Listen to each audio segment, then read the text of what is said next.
Après ça, nous allons voir, la notion de prime de remboursement. En 5e position, la prime de remboursement. La prime de remboursement. La prime de remboursement que moi je note ici là, ER, prime de remboursement. Ok? Qu'est-ce que c'est la prime de remboursement? Alors, ce qu'il faut d'abord savoir, c'est qu'il existe deux types de primes de remboursement. Il existe deux types de primes de remboursement. On a la prime de remboursement réelle et la prime de remboursement comptable. Ok? La prime de remboursement réel et la prime de remboursement comptable. Voilà les deux types de primes de remboursement qui existent. Mais qu'est-ce que c'est la prime de remboursement? Comme on a dit dans la prime d'émission un peu plus bas, c'est un avantage. La prime, c'est un avantage. Et l'avantage peut être positif ou négatif. Ok?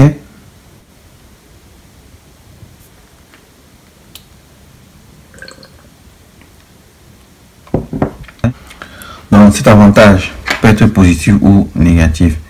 Donc c'est l'avantage. La prime de remboursement se définit comme étant l'avantage positif ou négatif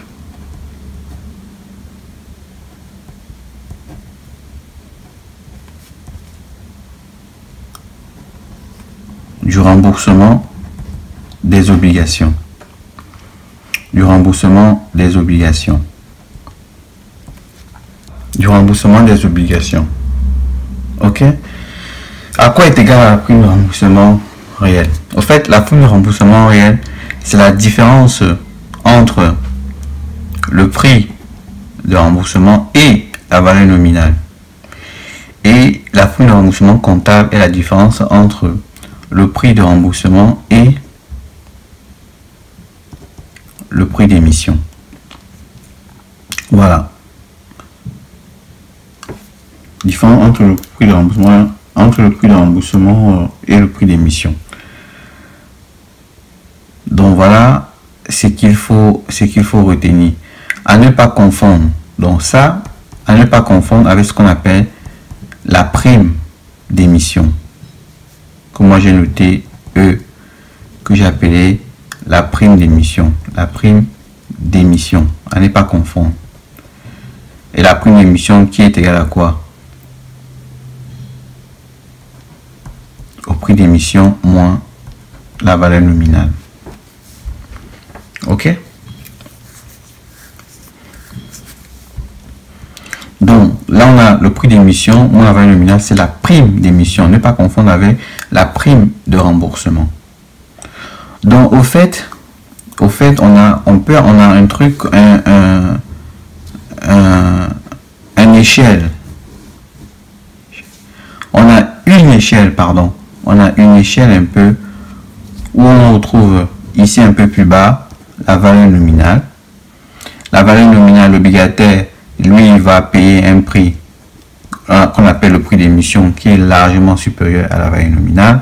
Et au moment du remboursement, l'obligataire voudra que le prix de remboursement soit supérieur au prix d'émission. Donc on a ici le prix de remboursement. Ouais, comment ça fonctionne? Hein? Donc en bas, on a la valeur nominale, le prix d'émission et la valeur le prix de remboursement. La différence entre ces deux, on appelle ça quoi? On appelle ça la prime d'émission. La différence entre le prix d'émission et la valeur nominale. On appelle ça la prime d'émission.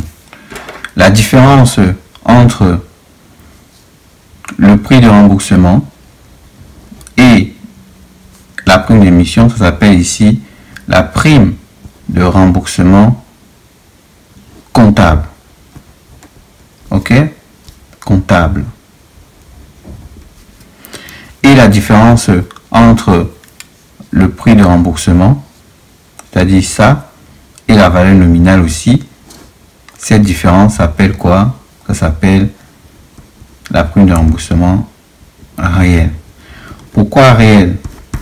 Parce que réel tout simplement parce que cette valeur-ci, la valeur nominale, nous avons dit au départ que c'est une valeur qui a été déjà donnée par les associés. Au départ, pas l'entreprise. C'est l'entreprise qui a décidé de donner cette valeur à son obligation. Et si elle arrive à dépenser, à rembourser une dette qui est supérieure à ça, ça signifie que cette valeur-ci correspond à la valeur exacte en réalité, de sa perte ou bien de son désavantage. Ok? Donc voilà ce qu'on doit retenir. Ce qu'il faut retenir, c'est ça. Cette échelle-là, où la valeur nominale est en bas, le prix de remboursement un peu plus haut, et le prix d'émission est un peu plus haut, et le prix de remboursement qui prend le sommet. Voilà. Et il y a une différence à chaque fois. Ok? Donc voilà ce que je voulais vous parler aujourd'hui. Et je vais vous parler d'un dernier point, le taux d'intérêt de l'emprunt. C'est très important ça aussi. On va parler de ça, le taux d'intérêt de l'emprunt. On va mettre ça en point 6. Le taux d'intérêt de l'emprunt. Que moi je vais noter ici là, petit i, le taux d'intérêt de l'emprunt. Qu'est-ce que c'est que ça? Le taux d'intérêt de l'emprunt, c'est quoi? Le taux d'intérêt ici est la rémunération de l'emprunt. Au fait, lorsqu'on fait un emprunt, même vous, quand vous faites un emprunt au niveau de la banque vous prélève des intérêts. Ces intérêts, c'est l'intérêt que la banque vous prélève, c'est la rémunération. C'est parce que, au fait, c'est parce que la banque vous a donné son argent, vous payez. La banque vous a donné son argent, vous remboursez non seulement l'argent, mais vous devriez supporter le coût. Vous devez supporter, comment je vais expliquer ça? Non, au fait, le taux d'intérêt de l'emprunt, lorsque quelqu'un vous donne son argent, lorsque quelqu'un vous donne par exemple, je vais dire 100 euros, la personne vous donne 100 euros, vous devez rembourser les 100 euros dans remboursement dans 2 mois. Remboursement dans 2 mois. Cela signifie que vous privez la personne de ces 100 euros pendant 2 mois. Ok? Vous privez la personne de ces 100 euros pendant 2 mois. Alors, pendant ces 2 mois, vous deviez supporter le fait que la personne n'a pas son argent durant ces 2 mois-là. Donc, vous devez rémunérer cette personne, au fait, pour que cette personne ne se sente pas lésée de l'absence de son argent. Ok? Donc, le taux d'intérêt, on va dire ici là que c'est la rémunération de l'emprunt. Ça c'est défini comme étant la rémunération de l'emprunt. Ok? C'est la rémunération de l'emprunt. Et ce taux d'intérêt s'appelle encore, on appelle encore ça le coupon d'intérêt. On peut appeler ça comme ça, le coupon d'intérêt. Et ce qu'il faut savoir, c'est que la rémunération de l'emprunt, le taux d'intérêt, il peut être, donc le petit i, qui est le taux d'intérêt, peut être fixe. Cela signifie quoi quand il est fixe? Cela signifie que la société vous dit, la société vous verse par exemple 8% de l'emprunt ou bien de la valeur nominale. La société peut vous verser 2% par exemple. Voilà. Et quand je dis fixe, ça signifie que ce sont les 8% qui vous est remboursé tout au long de l'emprunt. Hein. C'est-à-dire que si c'est un emprunt qui dure, par exemple, si c'est un emprunt de 1000 euros sur, c'est pas moi, on va dire 8 ans, on va dire 10 000 euros, c'est un peu plus, voilà, 10 000 euros, 10 000 euros sur 8 ans, ça veut dire que chaque année, vous allez percevoir 8%. Voilà, chaque année.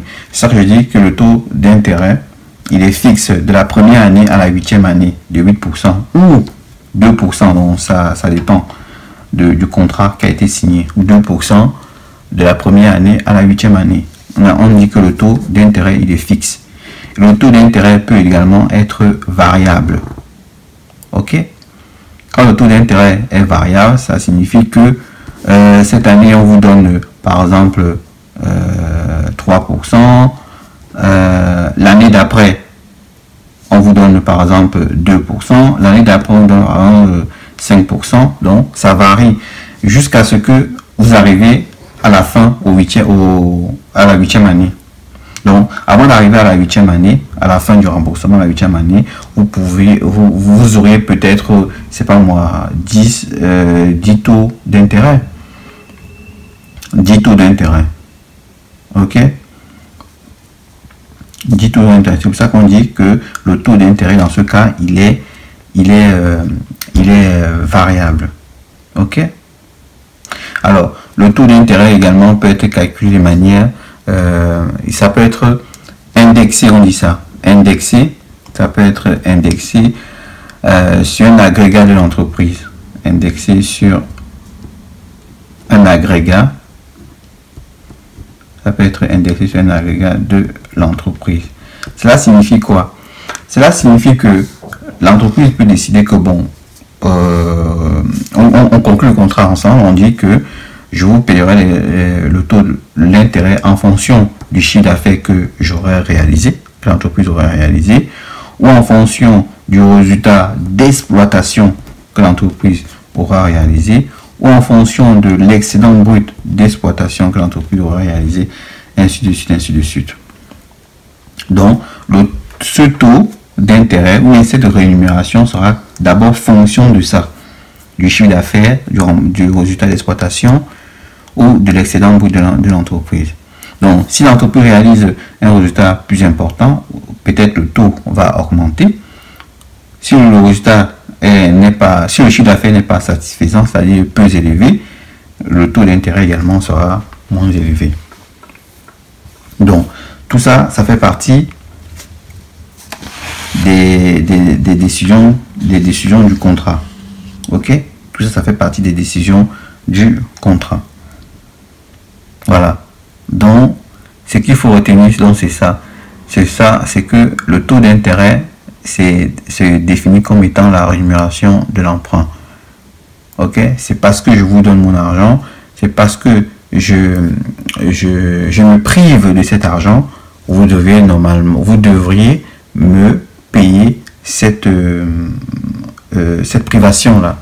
Le fait que je n'ai pas eu de l'argent pendant une certaine durée, vous devez me rémunérer. Et c'est pour ça qu'on appelle ça la rémunération de l'emprunt. On peut encore appeler ça le coupon d'intérêt. On a vu que le taux d'intérêt, il peut être fixe, variable ou indexé sur un agrégat de l'entreprise. Ce qui est intéressant ici, c'est de voir comment est calculé l'intérêt dans les emprunts obligataires. L'intérêt, il est toujours fonction de la valeur nominale. Donc, s'il faut retenir quelque chose dans ce point 6 là, la seule chose qu'il faut retenir, c'est ça.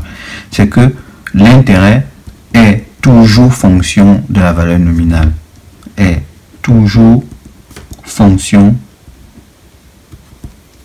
de la valeur nominale. Donc, à chaque fois que vous allez calculer l'intérêt, il faudra que vous preniez toujours en compte la valeur nominale. Bon, la formule, c'est simple. Hein. La formule, c'est quoi? L'intérêt, il est égal à quoi? Il est égal à la valeur nominale de l'obligation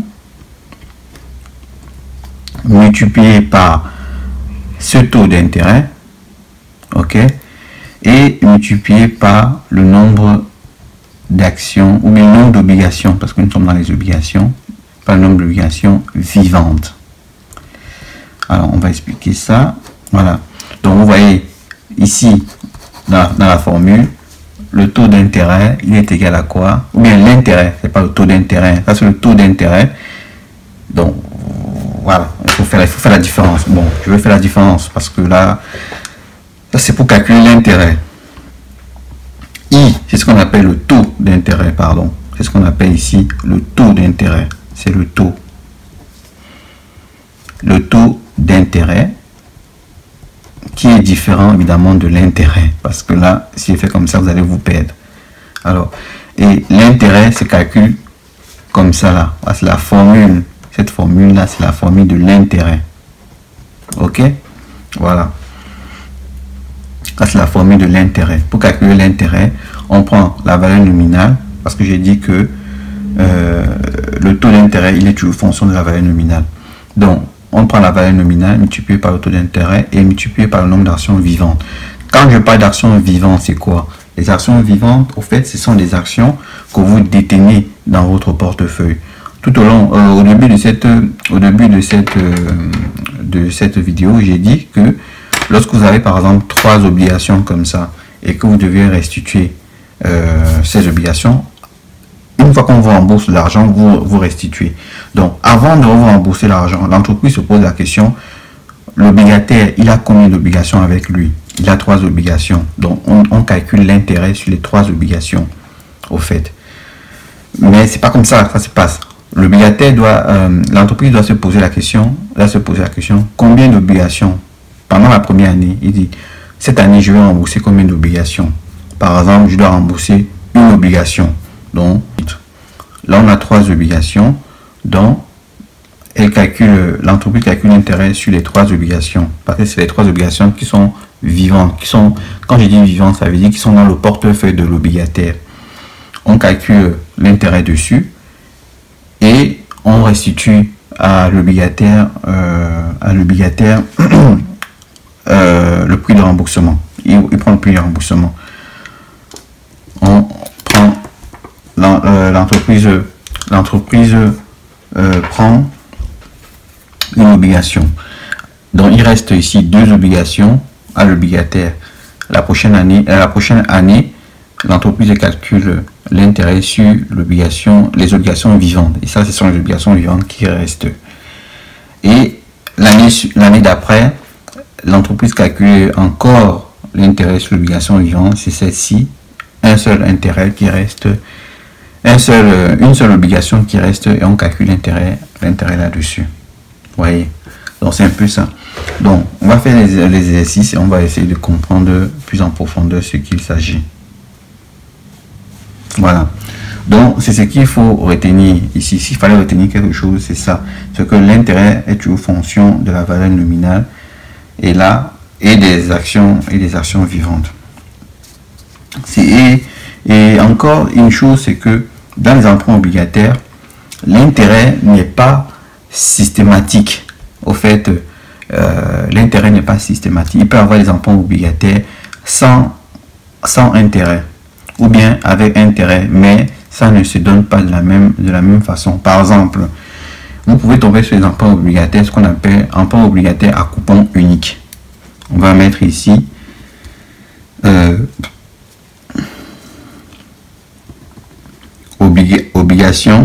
obligation à coupon unique. Les obligations à coupon unique, ça signifie quoi? Ça signifie tout simplement que l'obligation, l'intérêt ou bien le coupon, il est restitué au moment du remboursement de l'emprunt définitif. Donc, c'est-à-dire à la fin du remboursement de l'obligation. Autrement dit, ça signifie, si vous avez un emprunt obligataire que vous avez conclu pour 8 ans, ça veut dire qu'une année, 2 ans, 3 ans, 4 ans, 5 ans, 6 ans, jusqu'à 8 ans. La première année, vous n'avez pas de coupon. Deuxième année, pas de coupon. Troisième, quatrième, cinquième, sixième année, pas de coupon. C'est à la 8e année, à la fin du remboursement, qui est la fin du remboursement, que vous avez le coupon unique, c'est-à-dire le coupon d'intérêt. Voilà. Donc l'entreprise peut décider, par exemple, si elle devait vous rembourser, je sais pas moi, pour toute l'obligation, l'entreprise devait vous rembourser, par exemple, 50 € d'intérêt. Elle peut décider de ne pas vous rembourser de manière détaillée, et vous rembourser les 50 € qu'à la fin de l'année. Alors qu'elle pourrait vous rembourser tous les ans 2 €, 1 €, 1 €, 1 €, 1 € jusqu'à 50, jusqu'à 50 à la fin de l'année. Donc, l'obligation à coupon unique signifie tout simplement que le coupon est payable en même temps que le remboursement de l'emprunt. Ok? Le coupon est payable en même temps que le remboursement de l'emprunt. Donc, lorsque on vous rembourse votre emprunt définitivement, vous recevez votre coupon. Et il y a aussi les obligations à coupon zéro. Les obligations à coupon zéro. Cela signifie tout simplement qu'il n'y a pas d'intérêt. Ok? Vous n'avez pas d'intérêt au moment du remboursement. Vous ne bénéficiez pas de l'intérêt. Voilà. Vous ne bénéficiez pas de l'intérêt. Mais ça, c'est des choses qu'il faut analyser dans le contrat obligataire avant de conclure ce contrat-là. L'obligation à coupon zéro, en général, lorsqu'il n'y a pas de coupon, le prix de remboursement il est supérieur à le prix de remboursement il est légèrement un peu plus important. Ok? Donc parce que le coupon c'est la rémunération, hein. C'est ce qui permet à l'obligataire de vivre. C'est un peu un plus à l'obligataire du fait qu'il nous a donné son argent. Sinon c'est un peu un plus. Donc si vous décidez de ne pas avoir le coupon, il faudra donner un peu plus de valeur au prix de remboursement. Donc il faudra que le prix de remboursement soit un peu plus important afin de compenser l'absence de coupon. Ok? Donc à chaque fois qu'il y a des obligations à coupon zéro, le prix de remboursement est plus élevé pour compenser cette absence de coupon.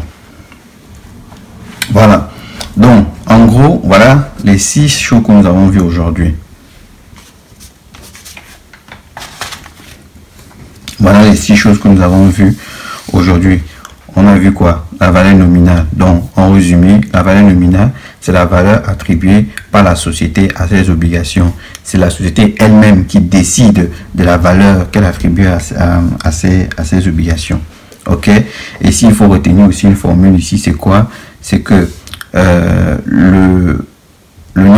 valeur nominale est égale au capital social sur le nombre d'actions ou le nombre d'obligations, si vous voulez, ou le nombre de parts sociales. Voilà ce qu'il faut retenir aussi.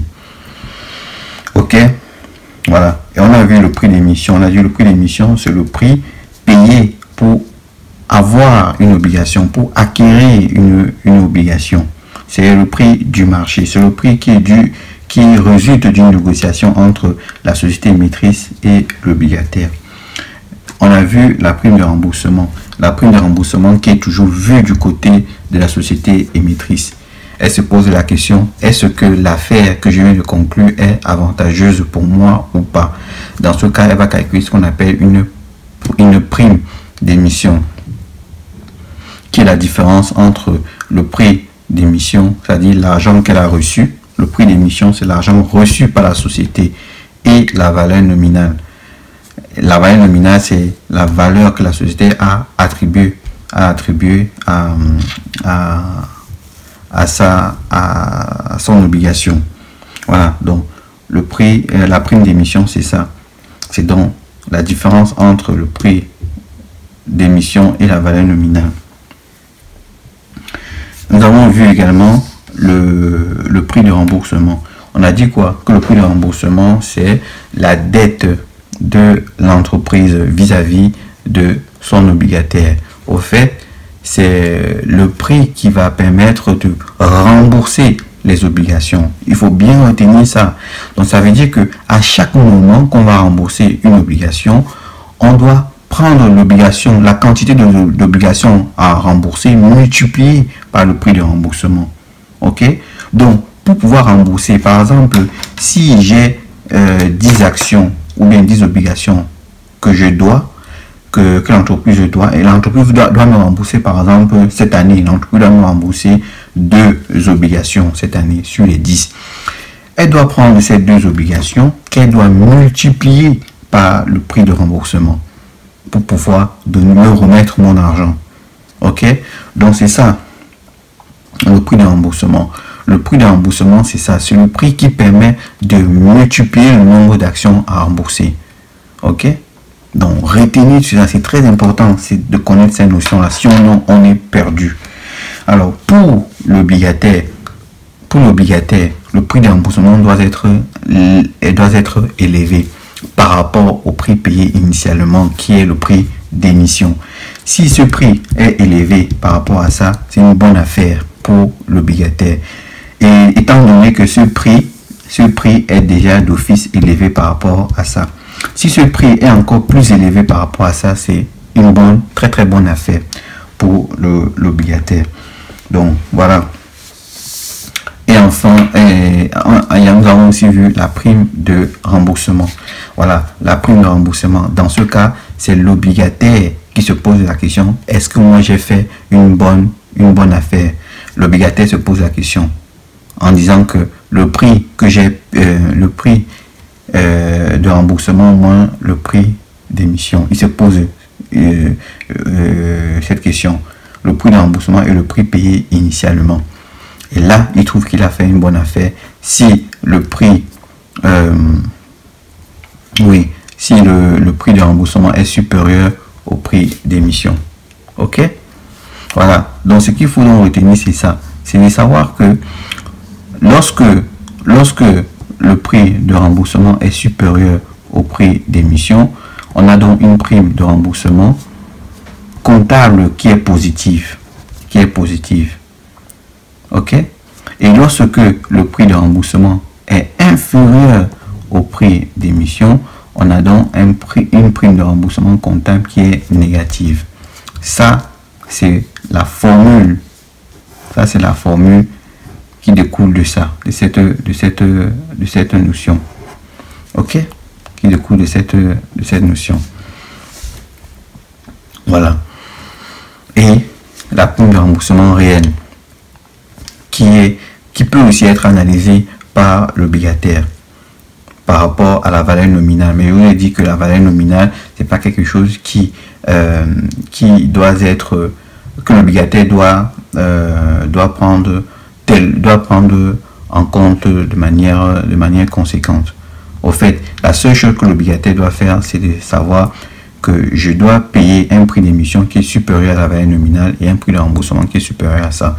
Mais en général, c'est l'entreprise qui fait des comparaisons avec la valeur nominale parce que c'est elle qui décide de cette valeur. Voilà. Donc, voilà ce qu'il fallait retenir. Et le taux d'intérêt. Le taux d'intérêt, on a dit que c'est une rémunération. C'est un taux. Je répète encore, c'est un taux. Donc, c'est une rémunération. C'est la valeur. C'est la rémunération qu'on attribue, qu'on donne à l'obligataire du fait qu'il nous a remis son argent. Et ça nous permet de calculer donc l'intérêt. L'intérêt qui est là, il est égal à quoi? Il est égal à la valeur nominale de l'obligation multiplié par le taux d'intérêt et multiplié par le nombre d'obligations vivantes. Et je vous ai dit, les obligations vivantes, c'est la quantité des actions qui n'ont pas encore été remboursées. C'est la quantité des actions qui figurent encore dans le portefeuille de l'obligataire. Ok? Et on a dit aussi que le taux d'intérêt peut être fixe, variable ou indexé sur un agrégat. Quand on dit fixe, ça signifie que si on dit que dès le départ que le taux d'intérêt est de 2%, il est de 2% de la première année à la 8e année. Jusqu'à ce que la dette termine, jusqu'à ce que le processus termine. Si on dit qu'il est variable, ça signifie donc que chaque année, vous aurez un taux nouveau. 1%, 2%, 4%, ainsi de suite, tous les ans. Ok, dans la rémunération la rémunération de l'obligataire doit donc varier tous les ans. Lorsqu'on dit qu'il est indexé à l'agrégat du chiffre d'affaires, c'est qui est en général très rare parce que l'obligataire en général il préfère que